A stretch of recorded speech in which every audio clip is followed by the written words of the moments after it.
Rain swallowed Philadelphia in sheets, so heavy that Maria Solén could barely hear the traffic signals. That frightened her more than thunder ever could. Sound was how she built the world. The rhythmic chirp of an accessible crossing signal told her when to move. Tires spraying through puddles told her how far the street stretched ahead. Footsteps, voices, open doors, echoes, air currents, even the hollow change beneath the rubber tip of her white cane helped her understand where she was. Tonight, the storm was erasing all of it.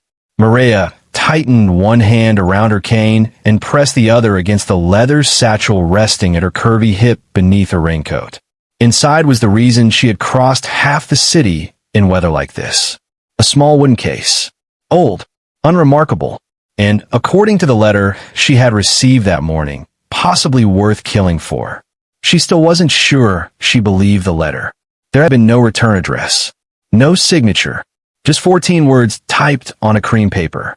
Your mother did not die in the Belrose fire. Find the blue room before midnight. Underneath the message was an address. 1407 Delancey Street. Maria had read the letter again and again using the screen reader on her phone after a neighbor scanned it for her. It made no sense. Her mother had died 17 years ago. Maria had been 8. Everyone knew what happened. A fire had torn through the Belrose estate outside Philadelphia while her family attended a private gathering. Her mother, Evelyn Solén, had been trapped inside. Maria survived. Barely. She remembered heat. Smoke. A window shattering. A man shouting her name. Then darkness. When she woke weeks later, doctors told her injuries from the explosion and debris had permanently damaged her sight. Her father disappeared less than 2 months later. And Maria was raised by a family friend who told her there was nothing left to investigate. But someone had sent that letter. And Maria had spent too many years wondering whether the story of her childhood contained missing pages. So she came. Except 1407 Delancey Street did not sound like an ordinary house. She heard cars arriving one after another. Heavy doors closing. Valets speaking quietly. Shoes striking stone steps. Men in expensive coats exchanging greetings without laughter. Maria stopped beneath an awning. Her cane found polished granite. A doorman approached. Invitation, ma'am? I think I may have the wrong address. You probably do. His answer came too quickly. Maria turned toward the rain. Then thunder cracked directly overhead. A delivery van flew through a puddle. Cold water splashed across her legs. The doorman cursed. Come inside for a minute. Maria hesitated. Just until this passes. She followed his voice through enormous double doors. Warmth surrounded her. The rain became muffled. Her cane tapped marble. The air smelled of cedar, roses, whiskey, and expensive cologne. Somewhere ahead, a pianist was playing. Maria immediately recognized the melody. Her entire body went still. No, impossible. It was an old lullaby. One her mother used to hum. Maria hadn't heard it since childhood. Her pulse quickened. Who was playing that? The doorman didn't answer. Instead, another man hissed. Why did you let her in? She was caught outside. This property is closed tonight. Maria turned toward them. I can leave. But before she could move, the pianist abruptly stopped. The silence that followed felt enormous. There were dozens of people in the room. She could hear them now. Someone setting down a glass. Fabric shifting. A chair moving slightly. A throat clearing. Yet nobody spoke. Then footsteps descended a staircase. Slow. Measured. Unhurried. Each step somehow seemed to increase the tension inside the room. Maria didn't know that the building wasn't a residence at all. It was the private headquarters of one of the most feared criminal organizations on the East Coast. She didn't know that senators had attended dinners in the room where she now stood. That powerful businessmen had begged for mercy there. That alliances had been created and destroyed beneath the crystal chandeliers overhead. And she had no idea that the man descending the staircase had once spent 3 nights searching a burning forest for the body of a little girl he had sworn to protect. His name was Alessio Varsetti, 36 years old, controlled, calculating, and feared enough that conversations stopped whenever he entered a room. If you're already wondering why a mafia boss who seemed afraid of nothing would be shaken by one blind woman standing in his foyer, subscribe to the channel now, because Mireia had walked into that house carrying a secret even Alessio didn't know existed, and before sunrise, someone inside that room would betray them both. Mireia heard the footsteps reach the marble floor. She moved aside. At least, she thought she did. Her wet cane slid against the polished surface. The tip caught beneath the edge of a rug. Mireia stumbled. She tried to regain her balance. Too late. She collided directly with someone. A man's arm caught her before she fell. The room erupted in movement. Shoes scraped marble. Jackets shifted. Several men shouted at once. "Back! Boss! Don't move!" Mireia froze. She could not see what had changed, but she understood danger. The voices weren't startled. They were trained, coordinated, protective. She heard hands moving beneath jackets. Her breathing sharpened. "I slipped." Nobody answered. "I'm sorry."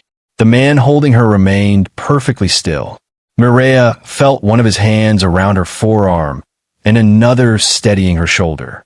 He wasn't hurting her, but something about his silence was unnerving. "Sir," Alessio Varsetti stared down at the woman in his arms. For 17 years, he had remembered a little girl with thick dark curls and a stubborn expression who had followed him through the gardens of the Belrose estate every summer. Mireia had been 8, Alessio 19. Their families had known one another for years, and Mireia had been fearless. She climbed trees in dresses, stole strawberries from the kitchen, and once punched Alessio in the stomach because he told her she was too young to ride his horse. Then came the fire. Alessio remembered carrying 3 people from that building. He remembered going back for Mireia. He remembered the roof collapsing before he reached the east hallway. He remembered searching until dawn. Then for 2 more days. He had been told firefighters eventually recovered remains belonging to Mireia and her mother. He attended their memorial. He watched 2 closed coffins carried into a church. And something inside the 19-year-old Alessio had never recovered. Yet the woman standing before him had the same dark curls, the same small indentation near her chin, and around her neck was something nobody else in the room could possibly understand. A silver pendant shaped like a crescent moon. Alessio had given it to Mireia himself on her 8th birthday. His hand trembled. One of his men noticed. That frightened everyone more than the stranger did. "Boss." The voice belonged to Gideon Farah, Alessio's security chief. "Should I remove her?" Alessio didn't answer. Mireia attempted to step back. His fingers tightened involuntarily. She stiffened. "Please let go of me." Alessio immediately loosened his hold. His eyes remained fixed on the necklace. "Where did you get that pendant?" Mireia touched it. "My mother gave it to me." Alessio's face changed. "No." "What?" "I gave that necklace to someone." Mireia's brow furrowed. "Ooh." He looked directly at her. "A little girl who died 17 years ago." Something cold moved through Mireia. The entire room seemed to disappear. Alessio took one small step closer. His voice lost the authority everyone feared. When he spoke, he sounded almost shattered. "Mireia?" Her cane stopped moving. Nobody had told him her name. Her lips parted. "How do you know me?" Alessio's breathing caught. It really was her. He whispered the only words his mind could form. "You're alive." Mireia backed away so quickly that her cane struck a table. A glass toppled. Someone caught it before it hit the floor. "Who are you?"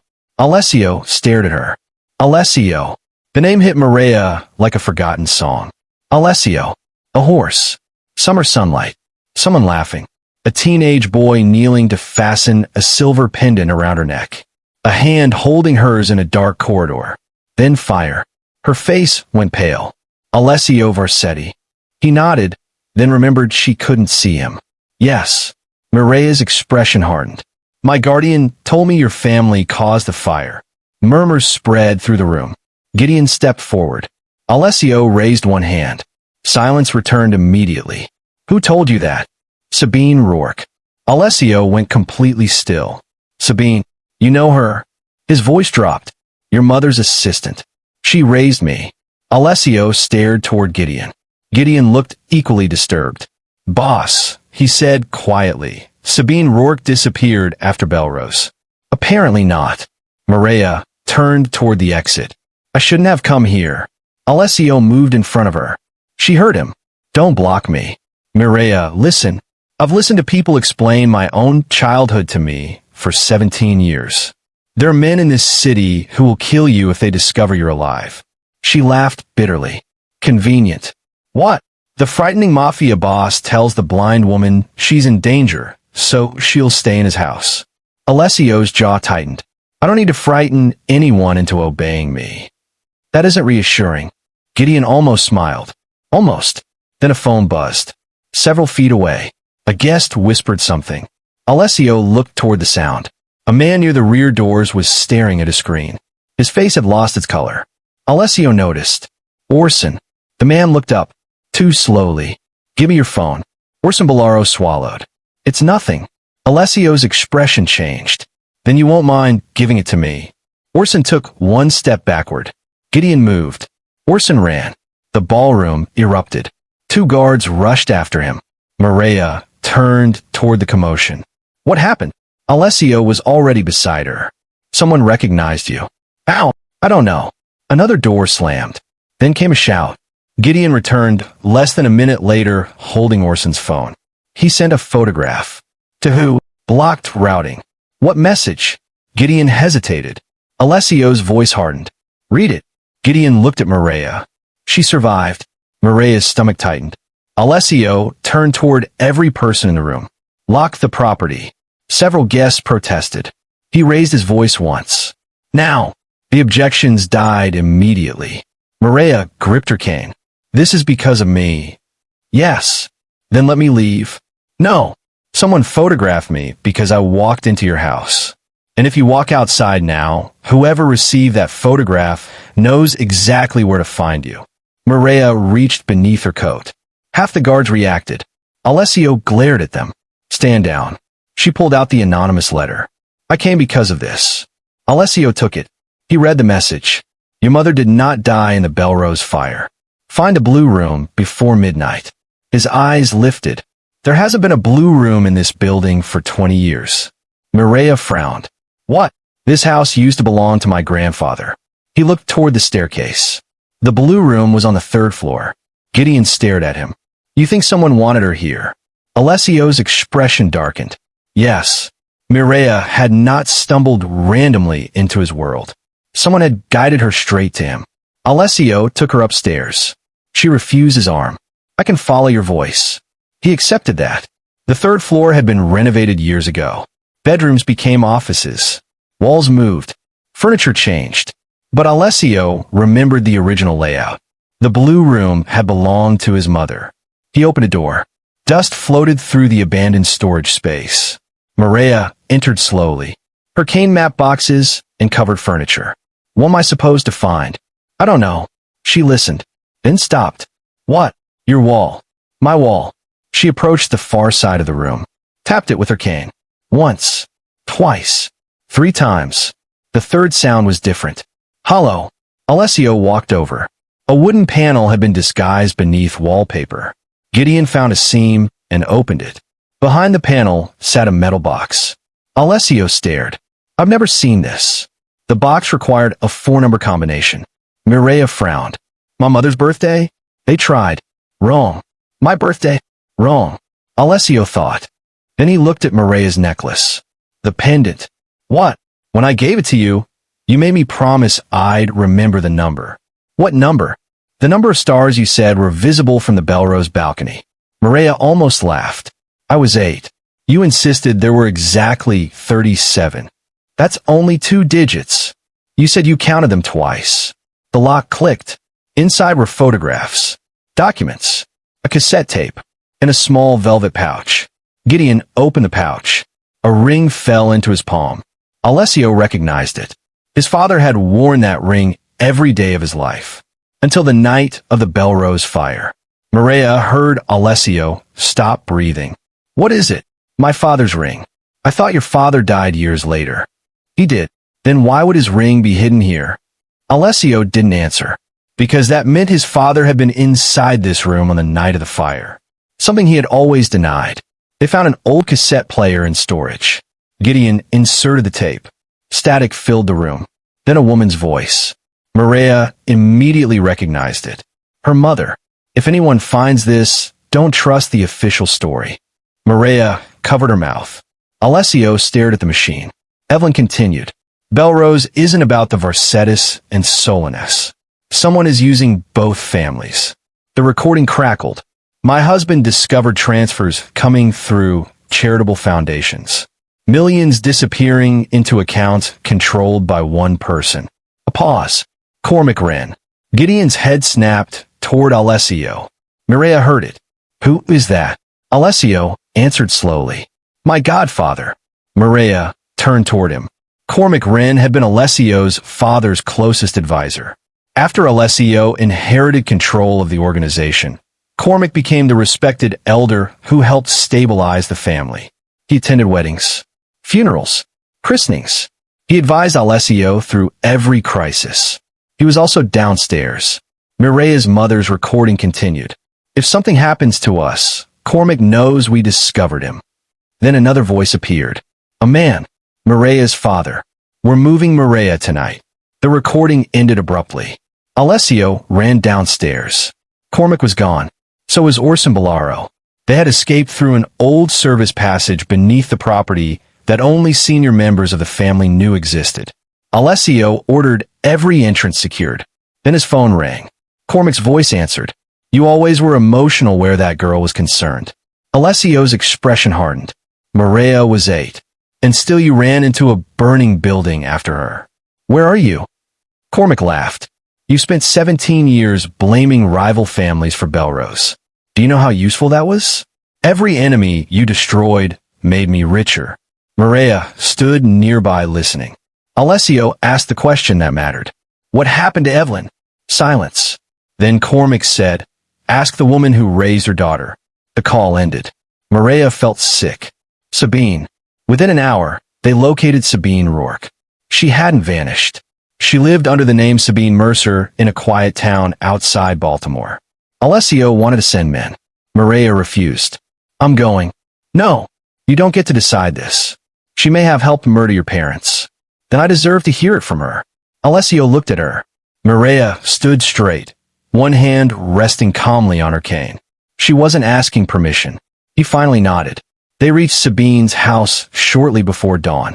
Mireille recognized the smell before the door opened. Vanilla hand cream. The same scent that had accompanied most of her childhood. Mireille? Sabine sounded terrified. Mireille said nothing. Sabine began crying. You shouldn't be here. What? Because they'll find you. They already did. Sabine brought them inside. Alessio remained close, but Mireille sat across from the woman who had raised her. Did my mother survive, Belrose? Sabine's breathing broke. Yes. Mireille's hand tightened against her knee. For how long? 5 days. The room disappeared around her. 5 days. Her mother had lived. Where? A private clinic. Why didn't you tell me? Because she made me promise. What? Sabine cried harder. Cormac controlled people inside the police department. Hospitals. Courts. Your mother knew if he discovered you survived, he'd come for you. Mireille's voice shook. So, she let me believe she was dead? She thought it would keep you alive. And my father? Alive after the fire, too. Mireille rose. What? He took evidence against Cormac and disappeared. You told me he abandoned me. I was trying to keep you from looking. Is he alive? Sabine didn't answer. Mireille stepped closer. Is my father alive? Yes. The word shattered 17 years of certainty. Alessio stared at Sabine. Where? I don't know. Mireille laughed once. It contained no humor. My mother lived for 5 days. My father is alive. And every adult in my life decided lying to me was protection. Sabine reached toward her. Mireille stepped back. Don't. Mireille, please. You should have told me. I was afraid. So was I. That silenced her. Then Sabine said something unexpected. Your father contacted me 3 months ago. Mireille turned. What did he want? To know whether you were safe. Did you tell him where I was? Yes. And then, he said Cormac had found him. Alessio leaned forward. Where? He wouldn't say. Sabine walked to a cabinet. She returned with an envelope. He told me to give this to Maria if anything strange happened. Inside was a train ticket, Philadelphia to New York, unused, a locker number, and 5 words written in Braille. Maria ran her fingers across them. She froze. Alessio asked, "What does it say?" "My little star knows the way." The nickname unlocked a memory. Her father taking her through 30th Street Station as a child, counting columns, following music from a violinist near the concourse, buying cinnamon pretzels. Mireia knew exactly what he meant. The locker was inside the station. They returned to Philadelphia. Alessio increased security. Mireia objected to being surrounded by guards. He compromised by having them follow at a distance. The station was busy. Announcements echoed overhead. People hurried across the concourse. Mireia moved confidently. This environment she understood. She found the bank of lockers. The number from the ticket opened one. Inside sat a laptop, several flash drives, and a phone. The phone began ringing the moment Mireia touched it. Everyone froze. She answered. "Hello." A man's voice replied. "Mary." Her knees almost failed. Nobody had called her that since childhood. "Dad." Alessio turned away, giving her what little privacy the station allowed. Mireia's father, Laurent Solen, was alive. He had spent 17 years gathering evidence against Cormac while believing that staying away was the only way to protect his daughter. Mireia cried, then became angry. "You let me think you were dead. I know. You could have contacted me. I wanted to. Wanting isn't the same thing. I know. You don't get to disappear for 17 years and call me Miri as though nothing happened." Laurent was silent. Then, "You're right." That answer hurt more than an excuse would have. "Where are you?" "I can't tell you." "Why?" "Because Cormac is listening." The phone disconnected. Alessio immediately looked around. Mireia did the same in her own way. The station was too noisy. Too many footsteps. Too many voices. Then she heard something. A familiar tapping. Not a cane. A ring. Metal striking glass. Tap. Tap. Tap. Mireia had heard that rhythm in Alessio's house. Someone had been tapping a ring against a whiskey glass while she stood in the foyer. "Cormac. He's here." Alessio's eyes scanned the concourse. "Where?" "I don't know." Everyone move. They took the laptop and drives. Then the lights across one section of the station suddenly failed. People shouted. Mireia grabbed Alessio's sleeve. He steadied her. "Stay close." "I am." Security rushed them through a service corridor. Behind them, alarms sounded. Someone had created the distraction intentionally. When they reached the vehicles outside, Gideon was missing. Alessio called him. No answer. Again. Nothing.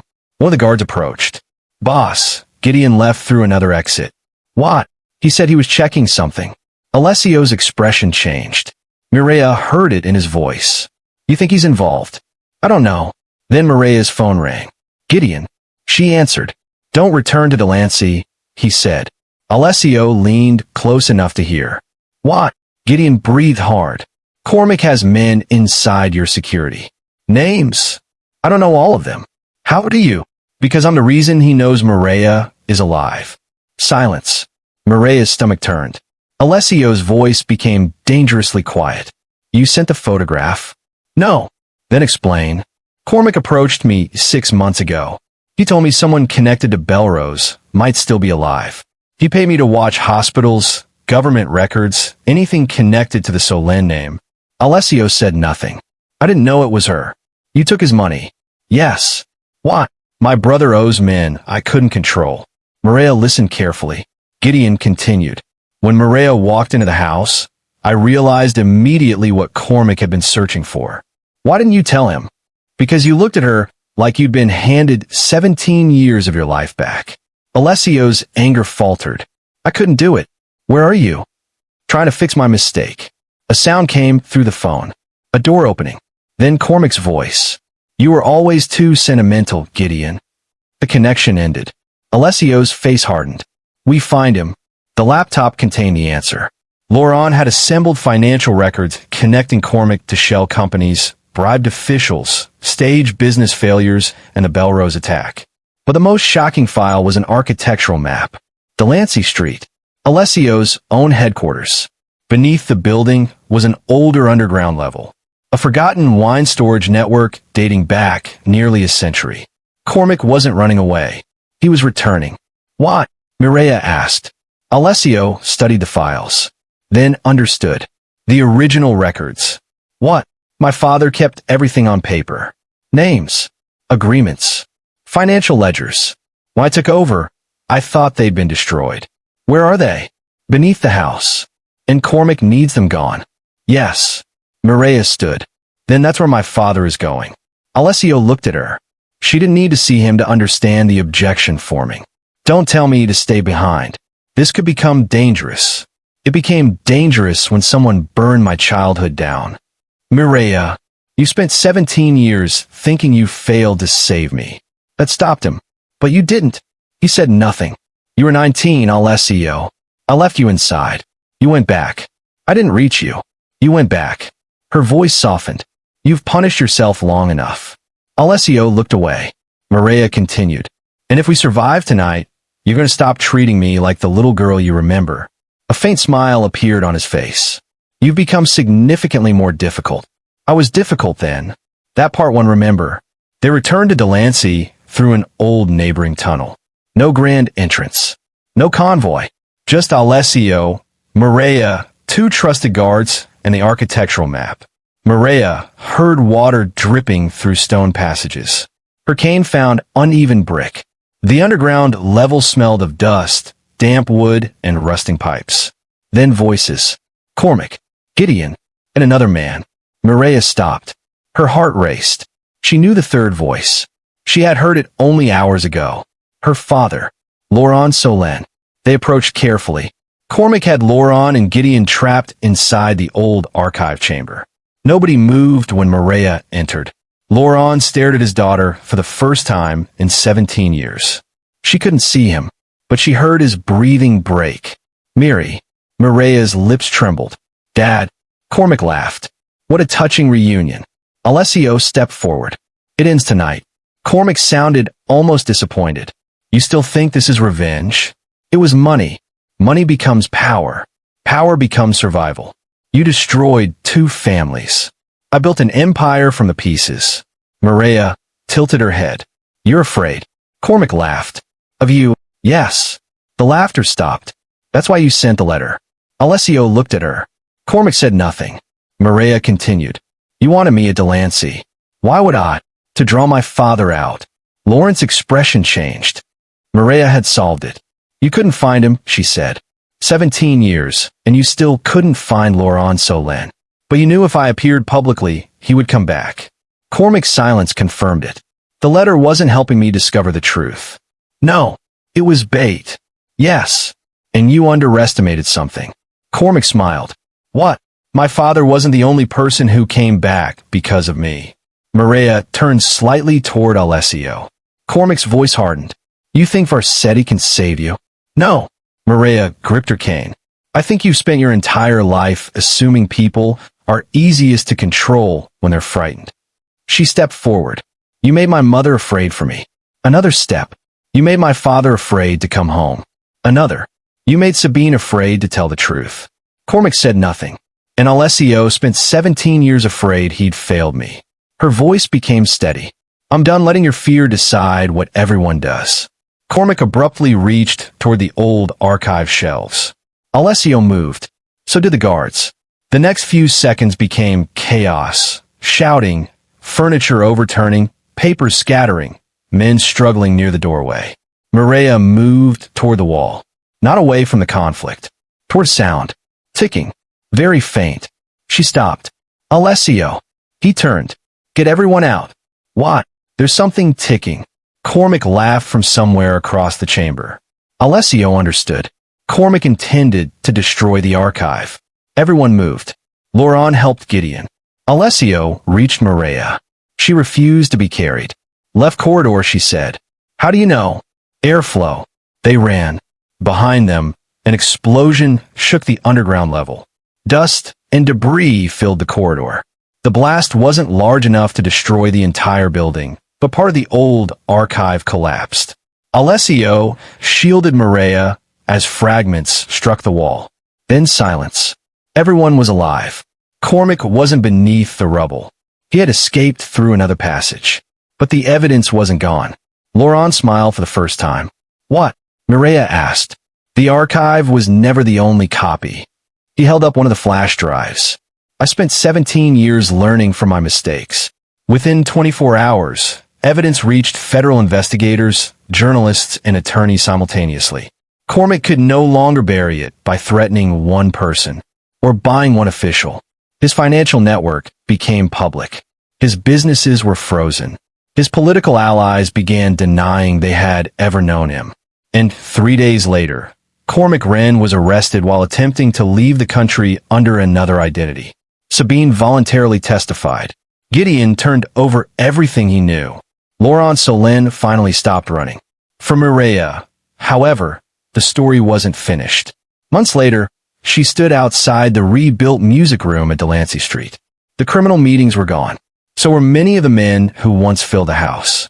Alessio had begun dismantling the parts of his organization that depended on violence and intimidation, converting legitimate holdings into businesses that could survive without the Varsetti name inspiring fear. It wasn't simple. It wasn't instant. But it was a beginning. Mireia entered the room. Her cane tapped marble, the same sound that had silenced a room months earlier.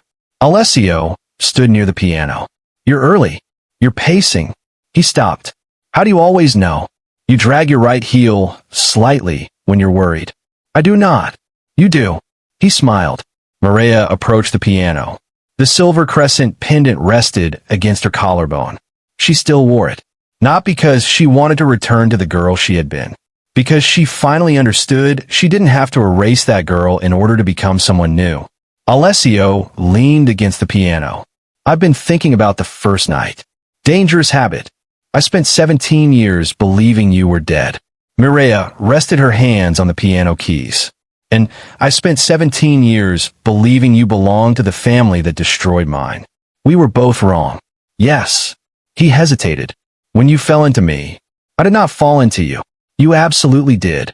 The floor was slippery. Of course. You were also standing in an inconvenient location. In my own house. Still inconvenient. He laughed. Mireia smiled. Then his voice softened. When I realized it was you, I thought I was losing my mind. I remember. I didn't know what else to say. Iko said hello. After 17 years. Yes. Hello, Mireia. I thought you were dead. She laughed. It was a sound Alessio hadn't heard since childhood. And for a moment the old house felt different. Not haunted. Not dangerous. Simply alive. Mireia began playing the lullaby from the night she entered Delancey. Her mother's melody. Except she changed the ending. Alessio noticed. That isn't how it goes. It is now. Why? Because the old version belonged to someone else's story. She continued playing. This one belongs to mine. Laurent eventually moved back to Philadelphia. Although Mireia refused to pretend 17 missing years could be repaired in a few conversations. They started slowly. Coffee. Long walks. Stories. Arguments. Questions that sometimes had painful answers. Other questions that had none. Sabine apologized repeatedly. Mireia didn't forgive her immediately. Maybe she eventually would. Maybe she wouldn't. But forgiveness would be her choice. That mattered. Gideon survived his mistakes and spent months cooperating with investigators, accepting that regret did not erase responsibility. And Alessio? Alessio learned something nobody in his world had ever successfully taught him. Protection was not control. Mireia didn't need someone deciding where she could go because she was blind. She didn't need to be treated as fragile because she moved through the world differently. She needed information, respect, choices. And when she wanted assistance, she would ask. Sometimes she took Alessio's arm. Sometimes she didn't. He stopped assuming. And that small change meant more to Mireia than any mansion, car, or security detail he could have provided. Because 17 years earlier, Cormac Wren had tried to turn a frightened child into a disappearing piece of someone else's conspiracy. He failed. Mireia survived. Not as a secret. Not as bait. Not as the helpless girl powerful men imagined they could move around like a piece on a chessboard. She became the person who brought the board crashing down. And Alessio never forgot the storm that returned her to him. The rain. The white cane against marble. A curvy young woman soaking wet beneath an oversized coat, apologizing because she thought she had bumped into an ordinary stranger. The crescent pendant. The impossible face from his childhood. And those two words escaping before he could stop them. You're alive. For everyone else in that ballroom, it had sounded like shock. For Alessio, it was something much bigger. An old wound opening. A promise returning. And the first clue that nearly everything he believed about the worst night of his life had been manufactured by someone he trusted. But Mireya's survival carried another truth. People can hide evidence. They can rewrite records. They can buy silence. They can manipulate grief. They can even convince an entire city that someone is gone. But truth has a dangerous habit of surviving the people who try to bury it. Sometimes it survives in a recording hidden behind a wall. Sometimes inside financial records. Sometimes inside the memory of a father who refuses to give up. And sometimes it walks through the front door during a thunderstorm, taps a white cane against the marble, bumps directly into the man who once mourned her, and changes everything. If Mireya's story kept you watching to find out why Alessio thought she had died 17 years earlier, make sure you subscribe to the channel and turn on notifications, because more powerful stories filled with buried secrets, unexpected betrayals, and impossible reunions are coming. And now tell me in the comments, which moment surprised you most? The instant Alessio recognized Mireya's pendant and whispered, "You're alive," discovering that her mother survived the Belrose fire for 5 days, learning that her father was still alive, or realizing that Cormac himself had sent the mysterious letter to use Mireya as bait. If you enjoyed the story, hit the like button, share it with someone who loves suspenseful mafia stories, and tell us your favorite moment below. Your comments always make these stories even more exciting to create.